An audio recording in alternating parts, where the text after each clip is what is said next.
Welcome back. Now, you may have noticed that all of us are wearing our red ribbons today. If you haven't noticed that, then your hangover's much worse than you thought. Now, we're wearing them because it's World AIDS Day, the annual call for the planet to redouble its efforts to defeat the terrible disease.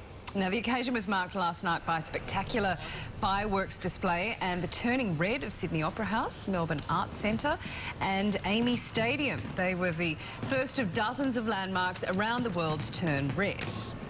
So this year's World AIDS Day report tells a broadly positive story, but there is still a long way to go. To discuss exactly where we are in the fight against HIV/AIDS, we are joined in the studio by Professor Basil Donovan, who is an HIV clinician at the University of New South Wales. And in Melbourne, we have Rob Lake, the Executive Director of the Australian Federation of AIDS Organisations. Good morning to you both. Now, Rob, to you first of all, we'll talk about the global situation in a moment, but how big an issue is HIV, are HIV and AIDS here in Australia today? Probably best to talk about HIV and AIDS separately. In Australia, I think we're getting close to a time when we can say we don't see AIDS. Yes. You know, we don't see those really serious health complications. We don't see people dying from AIDS. And we're very, very close to not seeing any children born with AIDS. Wow. I think we're probably 1 or 2 at most. So we've almost eliminated that, which is a fantastic thing. In terms of HIV prevention and the treatment of people with HIV, you know, kind of Australia's got a really strong and really positive history, but we've got 22,000 people with HIV. Last year, 1,100 people were diagnosed, and we need to turn those numbers around. Particularly with what we know now around the effectiveness of our prevention, the importance of condoms, but also really the significant role that HIV treatments play.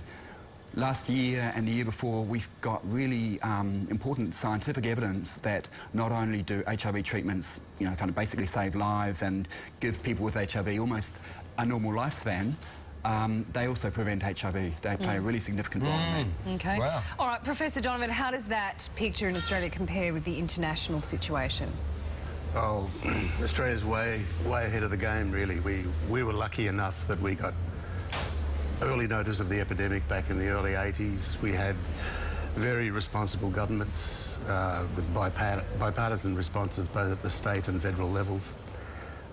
We've managed to confine the epidemic to the first group that was affected, which was gay men, because it essentially travelled into Australia via the US, really, with gay men, and it was contained there. In the rest of the world, that's not the situation, is it? I mean, women are now the majority, I think, aren't they, of AIDS sufferers in the world? In Africa, more than half the people affected are women. Yeah. Wow. Just because women are more easily infected. Yeah. In other countries, drug injecting is the main mode of transmission, particularly the former Soviet Union. So we've just been lucky that if you can contain it, well, hopefully in the long run, eradicate it from the gay community, then you don't get women affected, you don't get babies affected, you don't get the sort of family destruction that AIDS causes. So what do we want people or need people to do in Australia now that we seem to have the situation, you know, largely in hand? What else do we need to do? I think you made a good point there. We are a bit inclined to be a bit doomy and gloomy, whereas we do actually have it largely in hand. We could do a lot better. As Rob was hinting, if we could get more people onto treatment, rendering them vastly less infectious. Indeed, around the world, we already have the means to stop we could wipe out HIV in a generation. Wow. And all we would have to do is get everyone infected with the virus onto treatment, effective treatment, that would render them effectively non-infectious to other people, and transmissions would stop. And that'd be the end of it. So it's all a resources question at this point. Entirely. We've got hundreds of thousands of, if not millions of babies being born with HIV now, and we can, and we do in Australia, completely stop transmission to babies at birth. Okay. Well, I mean, there you go. That's something for us to all think about. That's a real inspiration and a challenge to us. Eradicate HIV and AIDS. It can be done. That's the message. There you go. can I make an additional message to that? Yes. Because I think in terms of who we're talking to, particularly today, in terms of thinking about people with HIV, you know, living in Australia, living in the community, one of the things, and HIV is a very private infection, you know. We don't see many people publicly with HIV. Yes. I mean, Jai Wallace is notable for that.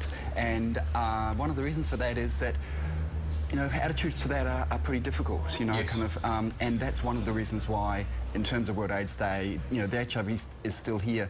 You know, the fact that it is here is something people need to acknowledge. And, and you know, when we think about, you know, how someone responds if, you know, if I work with you and you're, you know, if I come and get a job with you in your workplace and I tell you I'm HIV positive, you know, how do you react to that?